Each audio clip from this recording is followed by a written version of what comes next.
Christian and government leaders gathered at the Museum of the Bible today to pray for the nation and ask for God for forgiveness.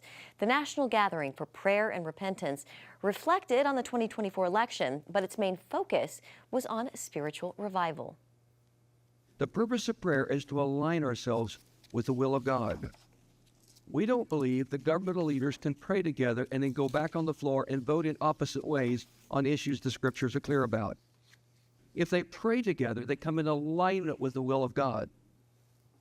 And the gathering featured speakers from across the globe, all of them asking God to intervene in their nations. And in another display of faith in politics, President Trump will headline the National Prayer Breakfast tomorrow.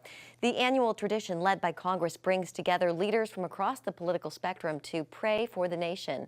Since its beginning in 1953, the gathering has emphasized unity, faith, and reconciliation. CBN News will provide live coverage of the event tomorrow on our YouTube channel. For more on that, you can visit cbnnews.com. All right, with that, let's bring in Tony Perkins, president of the Family Research Council. Tony, welcome. So you co-founded the National Gathering for Prayer and Repentance that happened this morning at the Museum of the Bible. Tell us about the event and how it went.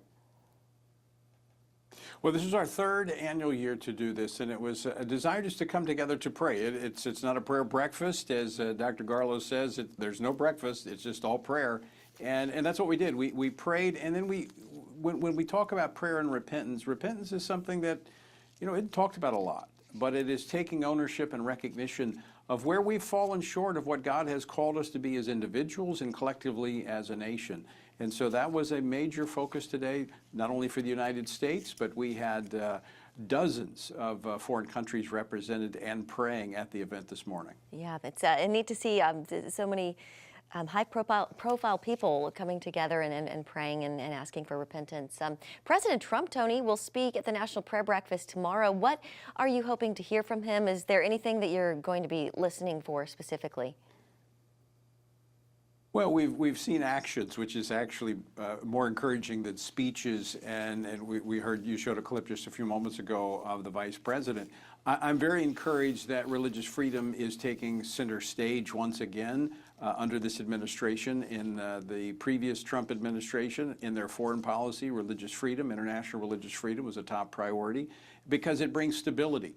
It brings economic prosperity, and so it's proper to focus on religious freedom. And we're seeing in the executive orders not dealing directly with religious freedom, but it's dealing with a lot of issues that apply to people being able to live out their faith in such a way that it impacts the world around them. So I'm expecting the president to continue to say, number one, we need God. I think he's going to thank God for sparing his life once again, and that we're going to be welcoming the display of faith, the Christian faith in our country again under his administration, which I think is encouraging. It's music to our ears. Yeah, on the religious freedom front, Tony, we're seeing a lot of action from this administration.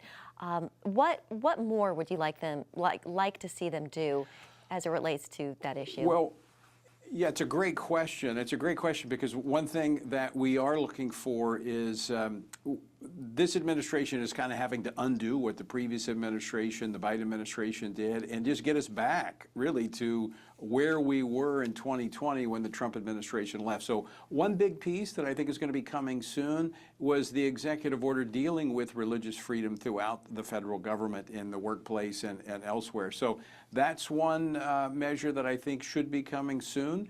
And again, in the foreign policy, and I think that's going to happen under Secretary Rubio, that we will focus on making this a major priority in our foreign policy, which is extremely important. Tony, while I have you here, I do want to ask you about your meeting with Prime Minister Benjamin Netanyahu I know it was to offer some encouragement to him ahead of his visit at the White House. What was your message to him, Tony? How did that go? Well, we were there. There's about a dozen of us that met with him. I met with him last time he was in town before he spoke before a joint session of Congress. And number one, I think he's communicating to us that he understands and appreciates the relationship with evangelicals. That relationship between Bible-believing evangelicals and Israel has never been stronger. And I think he was encouraged after our time with him and just discussing the issues and expressing our support. But I think he was very encouraged after he had his time with President Trump yesterday. All right, Tony Perkins with the Family Research Council. Tony, always good to see you. Thank you.